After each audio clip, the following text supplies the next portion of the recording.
Buddhist Dharma Jewel Platform. Sutra. Complied by his disciple Phard Hoi. Taisho Tripitaka 2008. Translated into English by Buddhist Text.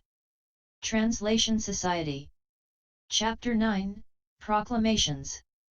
On the 15th day of the first month, during the first year of the Shen Lung reign, A.D.705, Empress Hsieh Chien and Emperor Chung Tsung issued the following proclamation. We have invited Masters Huayan and Sun Sao to the palace to receive of offerings so that we may investigate the one vehicle in the leisure time remaining after our myriad duties. The two masters have declined, saying that in the south there is Dhyana Master Huineng, who was secretly transmitted the robe and dharma of the great master Hung Zhen, who now transmits the Buddha's mind seal. We now send Chamberlain Hsieh Chien with this invitation, hoping that the master will remember us with compassion and come to the capital. The master sent back a petition pleading illness, saying that he wished to spend his remaining years at the foot of the mountain. Hsieh Chien said, the virtuous Dhyana masters at the capital all say that to master the way one must sit in Dhyana meditation and practice concentration, for without Dhyana concentration, liberation is impossible. I do not know how the master explains this dharma. The master said, the way is awakened to from the mind. How could it be found in sitting? The Diamond Sutra states that to say that Tathagata either sits or lies down is to walk a deviant path. Why? The clear pure dhyana of the Tathagata comes from nowhere and goes nowhere and is neither produced nor extinguished. The Tathagata's clear pure sitting is the state of all dharmas being empty and still. Ultimately there is no certification, even less is there any sitting. Hsieh Chien said, when your disciple returns to the capital, their majesties will surely question him.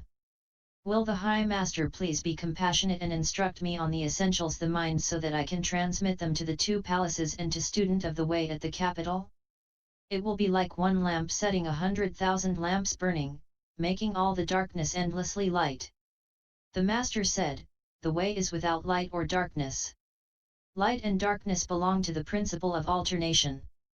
Endless light has an end, too, because such terms are relative. Therefore, the Vimalakirti Sutra says, the Dharma is incomparable because it is not relative. Hsieh Chien said, light represents wisdom and darkness represents affliction. If cultivators of the way do not use wisdom to expose and destroy affliction, how can they escape from the birth and death that have no beginning? The Master said, affliction is Bodhi, they are not two and not different. One who uses wisdom to expose and destroy affliction has the views and understanding of the two vehicles and the potential of the sheep and deer carts. Those of superior wisdom and great roots are completely different. Hsieh Chien said, what are the views and understanding of the great vehicle? The Master said, the common person sees light and darkness as two, but the wise person comprehends that their nature is non-dual. The non-dual nature is the real nature. The real nature does not decrease in common people nor increase in worthy sages. In afflictions it is not confused.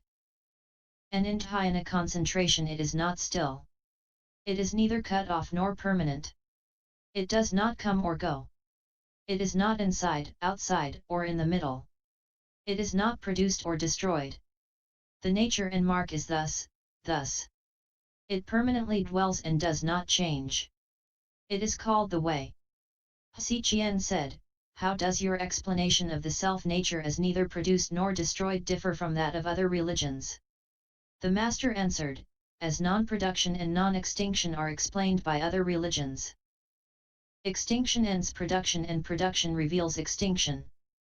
Their extinction is not extinction and what they call production is not production.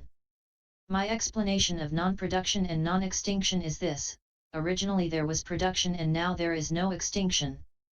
For this reason my explanation differs from that of other religions. If you wish to know the essentials of the mind, simply do not think of good or evil. You will then enter naturally the clear, pure substance of the mind, which is deep and permanently still, and whose wonderful abilities are as numerous as the sand grains in the Ganges river. Hsieh Chien received this instruction and was suddenly greatly enlightened. He bowed, took leave, and returned to the palace to report the master's speech. That year on the 3rd of the 9th month a proclamation was issued in praise of the master. It read: The master has declined our invitation because of old age and illness. He cultivates the way for us and is a field of blessings for the country. The master is like Vimalakirti who pleaded illness in Vaishali. He spreads the great fruit widely, transmitting the Buddha mind and discoursing on the non-dual Dharma. Hsieh Chien has conveyed the master's instruction, the knowledge and vision of the Tathagata. It must be due to accumulated good acts, abundant blessings, and good roots planted in former lives that we now have met with the Master when he appears in the world and have suddenly been enlightened to the Supreme Vehicle. We are extremely grateful for his kindness which we receive with bowed heads, and now offer in return a Mona robe and crystal bowl as gifts.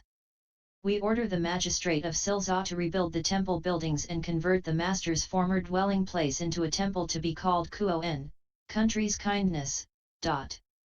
NPFS 009